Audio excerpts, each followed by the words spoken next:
Hey, what's up, everyone? How's it going? Today is March 10th, 2022. This will probably air tomorrow. And I'll talk about the difference. A lot of you guys have, well, someone commented, a very good comment too. How'd they put it? I don't even remember who it was, but it was. Alright, like compared to Star Wars, like the movie Star Wars, when that movie was out, how accurate was that movie? And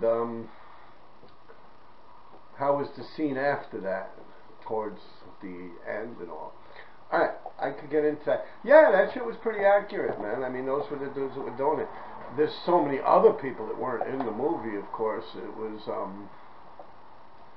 yeah, a whole fuckload, thousands of people writing graffiti and stuff and doing pieces and stuff. And those guys got their notoriety, yeah, definitely, but they kind of were the dudes that were really doing a lot of pieces too, like Men and Scheme and them dudes were really fucking shit up, yo. They kind of did. They did leave out a lot of the TVS guys, you know, a lot of that shit, like T-Kid wasn't in the original thing, and, you know, a bunch of that stuff was real wild pieces too. Yeah, I'm a big T-Kid fan. That's another question. You know, who do I like? I like T-Kid as far as it goes with doing pieces and stuff. Yeah, T-Kid. Yeah, he always, I could just say he always kind of had a good flow, you know. I dug his shit, man. Real wild shit. Okay. Now, blah, blah, blah, blah. Yeah, and the difference of graffiti from then and towards the end, or like when I got involved. I was actually hopping around at that point, but I was kind of like a toy. Yeah, but I was out there. I was just doing insides and shit. Never actually, well, I think '84 is the first time I actually, well, I bumped into this guy Rook MPC once, and that's like the first time I did fill-ins. He actually gave me a bubble letter style Rook MPC. Yeah, it was a white dude. Yeah, there was a couple of them hopping around. Yeah, I was doing insides, and he and a couple other people doing outsides. The 5 yard, 180th Street. I was a little nervous, but you know, I stuck my head out. I could tell that kids like me, they looked like the same age as me, if not maybe even younger. And I started talking to them and shit. I was like, wow, that's cool, man. He told me to use, you know, I said, I never did a bubble letter like that. You know, like, I don't know, Manhattan writers, not many people actually did bubble letters. Although, I believe Kill 3, which later on was in, right? I don't know, maybe I'm wrong, but in the comments, and he was from Manhattan. So, yeah, I mean, it's, you know, Low East Side, all them dudes are into fill-ins and stuff, but a lot of Harlem dudes really weren't getting down with fill-ins. And Manhattan, like, in general, but yeah, he showed me. I was like, wow, that's cool. I want to practice those. You know, I want to start doing something. And he told me, look at a Broomhilda comic strip from the Sunday papers. He said that's how he did his Rooks. I said, all right, you know, this, that, but yeah, but I wasn't into fill-ins. I forgot what the original question was. Not that anyone asked me anything, because y'all are over there in like video world and shit, YouTube land, right? But yeah, the difference was, towards the end, there was none of that shit, man. Yeah, like, fill-ins, like, towards, once, the 2s and the 5s, they kind of hung in there. The 4s, boom, them fucking things got cleaned. The 6s got cleaned. I mean, like, brand new trains that, you know, people were told it was kind of, I don't know the word, but you would think that these things were graffiti proof, the way the media and the MTA was talking about it. It's almost like if you spray on, it's going to drip off it or something, you know.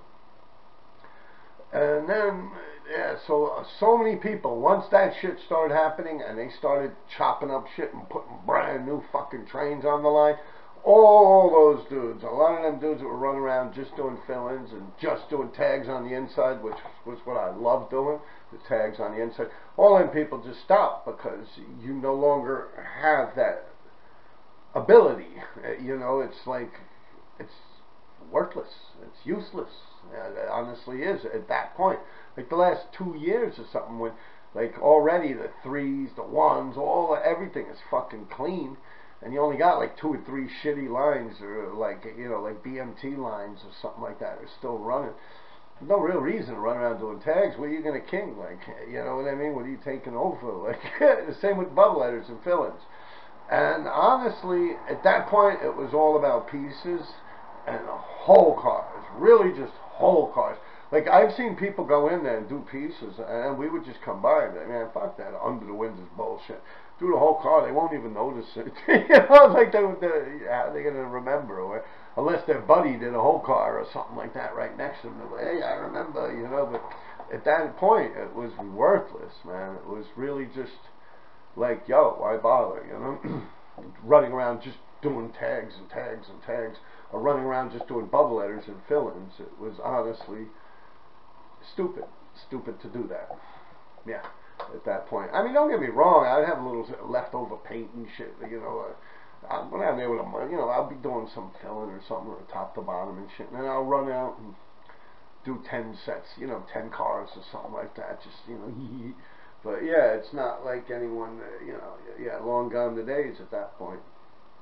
Yeah, it was probably from 88 to 89, maybe even the end of 87.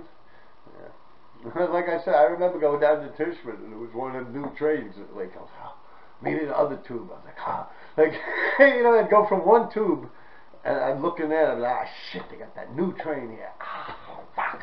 I knew the date would come, you know. Then I'd go in the other tube, and I was with Lace. I remember, I believe JJ, John had passed away already at this point. Yeah, yeah, he was dead at that point. So, yeah, I remember going to one tube, going to the other one, shit. And then go downstairs, ah, man, like, I was like, yo, what do you want to do? Like, I remember Andrew asking me, I already had my can out. I went, fuck, I might as well write on him, no? Like, we tried, you know. And yeah, we fucked around with them, but we didn't do what we wanted to do. We actually did big bubble letters, like snot style, just big sloppy shit, you know. See what happens with it, you know. I remember that was the first time Andrew actually wrote on one of them new trains. Andrew meaning Lace. I already fucked around a little bit, you know. I tested their theories. I knew that the paint's not going to just like dissolve and shit, you know. I was already fucking around. I remember the 6 trains, I caught some of them. Yeah, I was out there on Zariga. I went up to Zariga Castle Hill. I just went out on it's an outdoor stations. I just walked along the catwalk on the outside of the train, just doing RD tags and shit. Never saw them, but I did do that. I did that to about 20 cars, so I already knew. And then I was thinking, you know, the little boxes down below. Me and Lace went and we did that, you know. Underneath the trains, they got these little metal boxes with like fuses and shit in them. We wrote on all those things. That never ran. I believe I explained that in this podcast, or if not on a different podcast somewhere or something. But yeah, that's pretty much it. So I would say the difference from Style Wars movie, let's just put it this way, the difference from 1983, 84, 85 compared to 87, 88, and 89, yeah, a different animal, yeah, totally different. Not totally as far as it goes with what we were doing, but I believe the damage, just more was being done, I believe, at that point. And also the Vandal Squad and shit like that, it was more burnt, too. It was more burnt, and I believe that, yeah, people later on, everything, it always, like my tattoo says right here, evolve, man, you know, everything evolves. So yeah, I believe by the time we got in there, yeah, people doing all types of crazy shit, you know. Like I said, Smith and Sane were fucking using house paint in there one night. That was the funny shit. Yeah, these people, yeah, all types of crazy, weird. Like, yo, you had Show, DC3, and Dome, and that man doing amazing whole cars, man. Yeah, I remember this dude, Remote. We caught his ass down there once. This guy, Remote.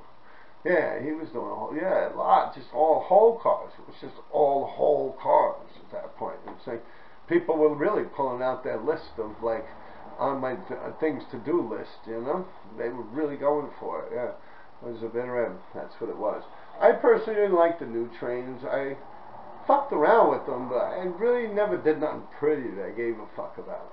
I figured why bother, you know, on the new trains. Yeah, I never really tried to impress anyone or anything. It was more just hanging out, you know, reminiscing with my buddies and shit, doing a little something down in Tishman. We did it a few times. The 6 between 59th and 68th Street at Hunter College, Bloomingdale's train station on the 6. In between there, you have a train. They pull a 6 in there for an hour or two. I remember doing that one. Yeah, but nothing really, really crazy. Then we were, I would say at one point, maybe for 5 or 6 years straight in the winter, we would always, me and Lace, and D3 might come sometimes, he was there. We'd always go climb down there and do some shit, you know. I remember once tripping on mushrooms and shit. It was me, Lace, and D3 actually. We were going over there. It was fucking snowing. It was snow all over the place. I was like hanging on the backs of these fucking taxis. I was like, woo-wee! It was sliding all over the fucking place. My leather coat was getting all ripped up and shit, you know. Then when we, you know, people like, yo, Rob, you gonna get killed. Yo, when I got to the place, I started going down them long ass stairs. I was like, yo, like I freaked out. I was like, yo, I'm getting the fuck out of here. Like, yo, I was like, yeah. Like, you know, shit sent like shivers down my spine. Like, yo, what the fuck's up, man? Yeah, I know, yeah, shrooms going down there. Yeah, it's like, it was chicken shit, yeah. I didn't go. And Lace and D3 went, and they did a bunch of shit. I'll have D3 on here. He could talk to you. I believe they did top to bottoms, and they did some insides. And it was Ridgies that was down there. They caught some Ridgies. Yeah, I remember it was that time. Yeah, we get there and all. I'm like, yeah, you know, this, that. So going down the stairs, I started feeling like claustrophobic and shit. Oh, what the fuck? You know, 'cause I took a lot of LSD, yeah. That was my drug of choice, you know. I don't fuck around with nothing no more. I don't even know if they still make that shit. It's probably real wild shit, because these chemists, they know their shit nowadays. Yeah, I believe also mushrooms. Yeah, well, that's D3. I think I took like an eighth of mushrooms. That's like 3.5 grams of mushrooms and like 3 or 4 stamps. Yeah, I think it was the Bart Simpsons at that point. Yeah, I was going down them fucking stairs. There was like a foot of snow on the ground up above. I was going down the stairs. I was all sweating and shit. Like, yo, what the fuck? I remember I went down like 4 or 5 steps, like the flights. I was like, yo, I'm getting out of here. Like, what do you mean you got out? He comes, yo! They were like, yeah, they were fucking with me with that one for a while, yeah. Still to this day, man, you mentioned that shit, they'll start making fun of me. But yeah, I remember that. Yeah, that's one good time. Another question. Yeah, a couple of you guys came in pretty hard on me about my little fish there that I put on. I'm just showing you things, you know. I'm proud of that fish, man. It's a very nice Siamese fighting fish, man. Fuck yeah. I'm proud of it. I'm just showing it to y'all, like I said before. I mean, I didn't want to get into it on my Ginky thing, because y'all, Ginky is good dude, you know, but yeah, man, fuck y'all, man. Y'all don't like my fish and shit, you know? That's your problem. Anyway, still never named them, the fish. That's what I should do. I should fucking just sit here talking about a fish. I don't do that. You guys are just like, go unsubscribe, right? But I don't give a fuck about all that subscription shit. Yeah, about podcasts. A few people have been asking me to go on their podcasts, and I don't do that no more. And a lot of you guys are asking me, you know, if I should do this and that. And I've done some podcasts, and I don't know, man. I really, yeah, what it boils down to is you never know the avenue that thing is going to take. For instance, like I have to say, the only one that really worked out pretty good for me was the Vandal Hour. That one I enjoyed. You know, you sit there, hee hee, ah ha, you know, it was all a good time, you know. Everything other than that, like, you know, they might be doing, you gotta realize these people really got not invested in it. It's not like they're running around writing graffiti or anything.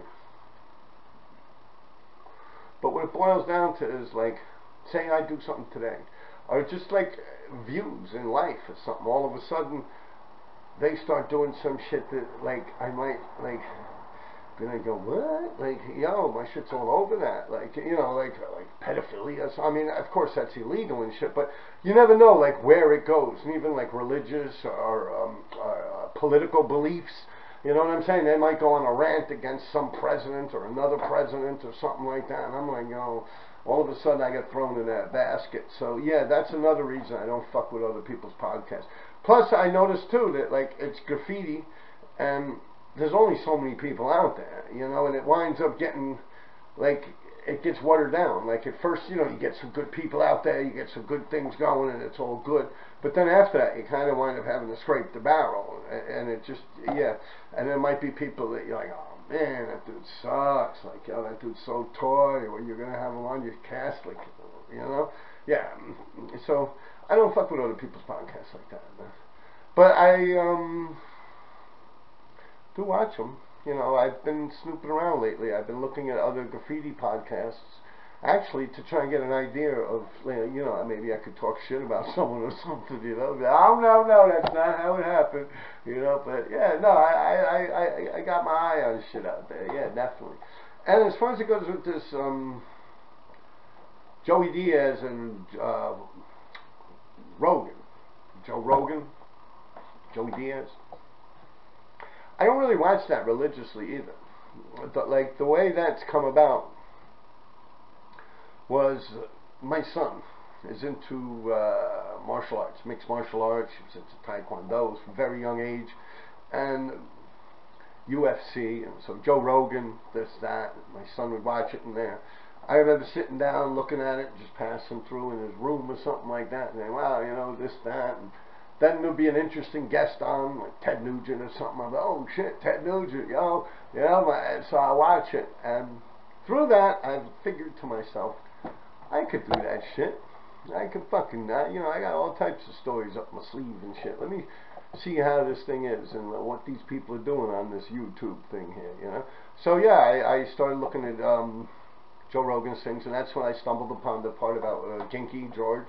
Yeah, but it's not like I watch it religiously or anything like that. Although I'd probably have to say I've watched a lot of that. Yeah, definitely.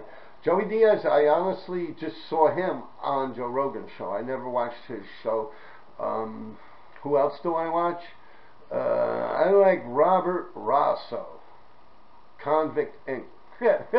Dirty White Boy. Shout out. Yeah, I watched that. What else do I watch? Hard Intentions, Mitch Smiley. Yeah, I watched that too. And then a bunch of shit like about fish. You guys probably don't want to hear about. Who else do I watch?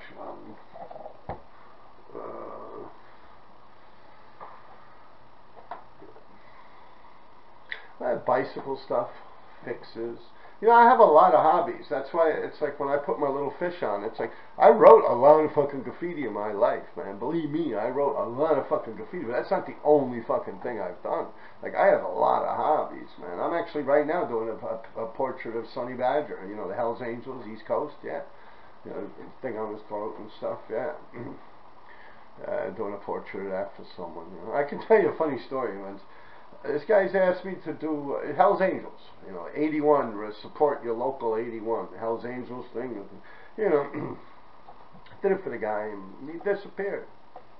So I think this is when they were actually moving from downtown, the Lower East Side, to the Bronx. But yeah, he never got back in touch with me again, you know. So I'm like, fuck it, I put that shit on eBay.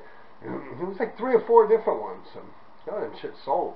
Then all of a sudden, like, the Hells Angels come at me for copyright infringement. Like, eBay takes it off and shit, and I'm like, what the fuck? Like, yo, I was like, yo, I would think that they'd come and beat me up or something, you know, like coming with big motorcycles and come out and start beating the shit out of me. So I didn't know they had lawyers and shit like that, man. Yeah, but yeah, that was it. Anyway, the guy, he did get back in touch with me, and I actually did redo the maps for him and stuff and all that. But that was funny. He came at me with lawyers, you know, just for selling shit on eBay, man. But I guess, yo, protect your shit, you know. That's kind of like what I'm doing here, too, man. I want you guys to know how it was. It's not how graffiti is nowadays, man. Y'all ain't out there warring, man. It's almost like I can't understand what you guys are doing. Like, what's the use of just running around all over the place writing? Like, you're not fighting with no one, you're not crossing no one out. Like, that's weird shit, man. That's weird shit. That's funny shit. Like, I don't know. Like, yeah. You're playing half of it. That's like, what, PE football? You know, or touch football, no tackle. Fucking pussies out there nowadays, man. But I ain't gonna say that because someone was asking me, yo, it's almost like the 80s, you know, with the crime scene and stuff, like people getting shot and That someone else got bashed in the head with a hammer. Yeah, on 14th Street, and then that lady worked for the Department of Health, got hit in the head with a hammer, Queensboro Plaza, right around that area. Yeah, like, yeah, right around there. Yeah, shit's crazy out there. And people are like, oh, so honestly, I really didn't pay attention to the news or the newspapers that much when I was like a teenager in the 80s and stuff. But nah, I don't think it was going on like this. Like, we weren't just running around. Well, I guess down on the ground, I just got done talking about JJ bashing the dude in the head with a hatch key. But yeah, no, I believe that, like, you guys are bugging nowadays. People out there robbing and stealing. You know, like, they'll rob banks and shit like that, or they'll hit jewelry stores and, you know, pull out a 9mm and bash the guy in the head with it and take a bunch of diamonds or something.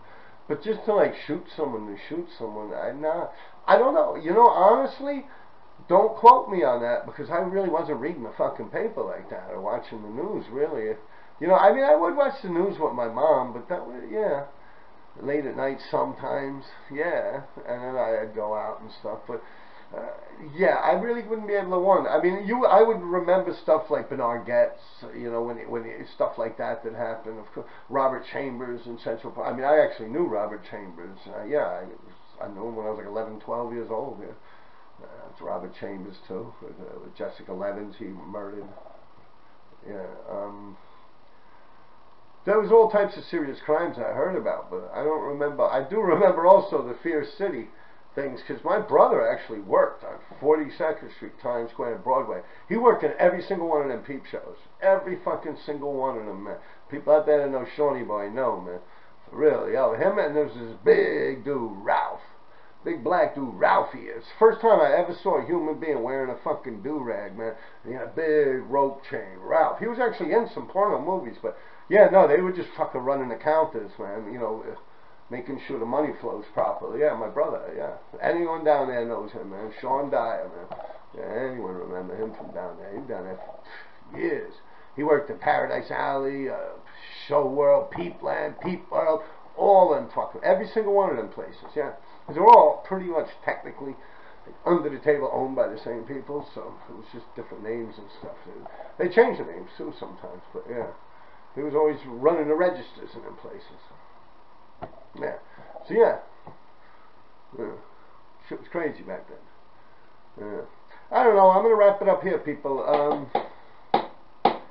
Podcast, right? Yeah. I said I don't want to do that. And yeah. You know what else it is with these podcasts? It's like a lot of these people, they're really just trying to do something for themselves, and there's nothing wrong with that. I mean, that's what life is about, right? And you know, but it's got to be like a common interest in there somewhere. You know, I'm not even talking about like artistic license or anything. It's almost not to go off topic, but you guys ever hear of Ming the clam? Ming was a clam. That's crazy shit. But yeah, Ming was an old clam. This clam was like 400 or 500 years old, man. The oldest fucking animal on Earth, man. For real. They nicknamed it Ming because it's been around since the fucking Ming Dynasty. That's how old this clam was. And not too long ago, maybe 5, 7 years ago, these marine biologists that are studying like erosion and like how pretty much the ozone layer and the whole ecological system as far as it goes with erosion and shit, like the land's getting smaller, the waters are getting corrupt. Like, it's their job to do this shit, right? So now they stumble across Ming the fucking clam that's been underwater for fucking 500 and something fucking years. And what do you think they did to Ming, man? They cut that motherfucker open, man. They killed that bastard, bro. For real, they fucking killed him. You know, all of a sudden, like, they're supposed to be protecting shit like that. They turned around and they killed that motherfucker. Why did they kill him, man? They wanted to try and get, like, a Nobel Peace Prize. They wanted to get patted on the back for being the ones that are just, you know. But yet you killed the oldest fucking creature. Like, you have not more of a right to live than that creature. Like, yo, alright, it's a fucking clam. But yo, they honestly killed this fucking clam just so they could get like a little plaque and notoriety for this fucking clam. I mean, I get it. I wrote a bunch of graffiti for notoriety, but I'm not fucking killing clams that are 500 years old. And yeah, that's kind of the way it is. And it's, you can't blame humans because it's just human nature. But yeah, that's a true fucking story, man. I think that was off of Greenland or Iceland or something like that. maybe 10 years ago. Yeah, I remember reading about that shit once, and it's just, I was honestly saddened by it, because it's like, that fucking thing probably could have lived another 500 fucking years if these assholes didn't come around here trying to save it. For real, they cut that motherfucker in half, man. I probably ate the bastard. They cut him in half to count his rings. Yeah, for real. The fuck, man. 500 fucking year old clam, man. For real. I think it was like 460 something years.